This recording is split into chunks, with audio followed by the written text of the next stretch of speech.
Hey guys, my name is Sven, and we're going to take a look at the newest trailer for Persona 5.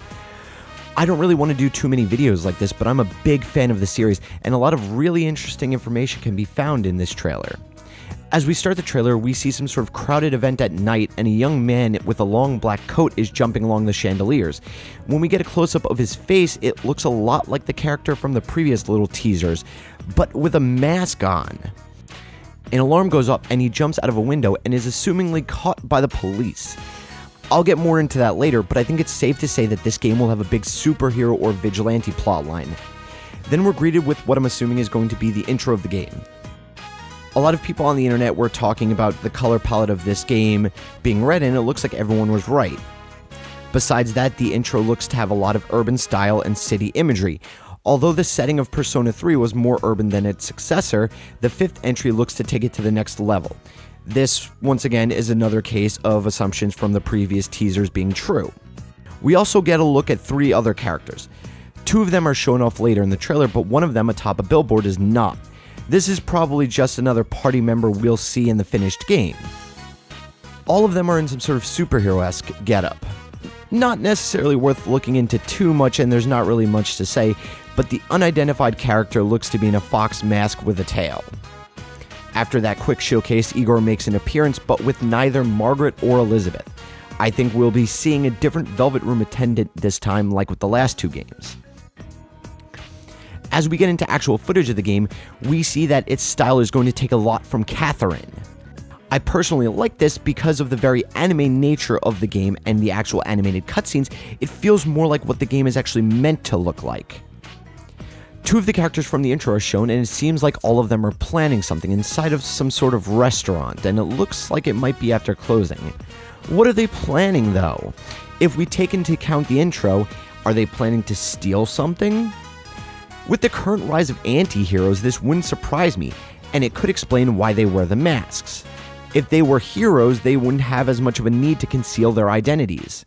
What I think is that in similar fashion to the last games, they find out they all have powers and act like teenagers with that knowledge, recklessly. But as the game goes on, they get wrapped up in some sort of plot to destroy the world and decide to save it. After some quick walking sequences, we can get a look into the menu. Here we can see a mission option. Though there were a bunch of side quests in the last 2 games, they weren't a huge focus besides the social links. I think that side quests are going to be a more important part of the game this time. This would make sense considering that the social links seem to be missing. There is a button for cooperation, so I don't know if that is supposed to be the social links because everything else is in Japanese. If I am wrong, let me know. I wouldn't mind them shaking up the formula a little bit.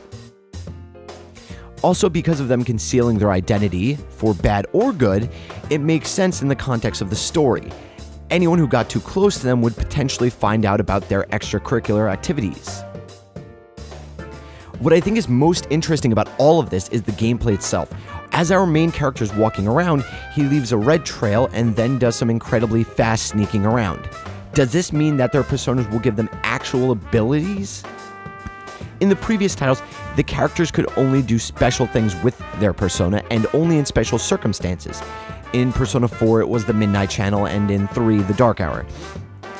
This kind of ties into the whole superhero thing even more. I think that the actual gameplay outside of battles is going to matter more this time around. Instead of just going inside of a dungeon and walking around, there are going to be different methods of getting around, or maybe just different kinds of sections. Maybe they'll have you stealth around for a bit to let your friends in, or there might be branching paths once inside of the dungeons. The little stealth section that we see, the only character available is the main. Either way, I think that it is great for the series to break it up a little bit. Not saying anything bad about dungeon crawling, but different styles of play could be really interesting and also could bring in people who are unfamiliar with the series. Just a little side note, does this mean that they're going to be getting rid of the other worlds that have been in the last games? I think so, but there really isn't much to speculate on, just something to think about. The battle sequences seem to take place at night, so we could argue either way on this one. Before some battle scenes, our main character seems to be locked up, which is what originally gave me the idea that they may be anti-heroes. Of course, he could be getting framed for something or even caught up in one of those scenarios where he was trying to help and then he was pegged as the bad guy, but I'm really leaning more towards my first idea. The battle system itself looks to be mostly intact from the last games, and an all-out attack is shown off and looks a lot less cartoony. I really like the way it looks. I don't think that the previous style would have worked with the tone of this game. As we close out the trailer, our main character seems to have his face covered in blood and then is engulfed by a blue flame, followed by the sound of a persona summoning. I'm going to take a wild guess here and say that this is his first time summoning it. Extreme circumstances cause him to summon a previously dormant ability. This wouldn't be a stretch for the series because that's how they all find it out. Everything that I had seen on the internet after the first teaser seemed to lean towards the fact that people really wanted this game to be dark, myself included, and I think that that is the case here. Although not as dark on the surface as, let's say, Persona 3, it looks to be somewhere in the middle of the two games. Potential anti-heroes, jail, the big city, you know, all the fun stuff. The last thing I'll really take note of here is that no Persona are showcased outside of the animated intro, and even then, you can't really tell what it is or which one it is or whatever. I'm sure they're saving all of this for later trailers. Now, I know there are a lot of other things here, but I couldn't really make any assumptions about it. The characters shown off don't have any written dialogue or voice acting, so we can't really talk about what they'll be like. And the combat system doesn't really look that much different from the last games, and you can't even see the combat menu.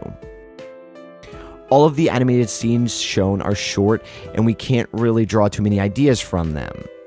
All the subtle differences and what little story bits we can assume have me really excited for this game. Anyway, if you have any ideas about this game or find something that I missed, let me know in the comment section below. And if you liked this video, make sure to hit the like button and check out some of my other videos.